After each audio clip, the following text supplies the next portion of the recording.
Hi guys! Today is 34 degrees. Napakainit today. Alam nyo ba itong ano na to, itong puno, napakaganda. Green siya all year round guys. Mag-ano ko today, mag-grass cutter ako guys ng damo. Kasi ano mahaba na yung damo dito. So ayan, tingnan nyo naman. Ang ganda ng lili, ang ganda ng ano dito, ng puno pag malilim. At saka ano, talagang ano siya, nakakatuwa siya kasi ano, kahit winter, green na green siya. At saka tignan nyo naman itong mga ivy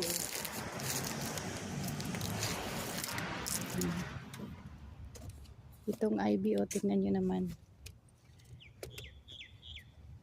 ano siya, yung bagin siya pero ano, green na green siya lagi. Gumaga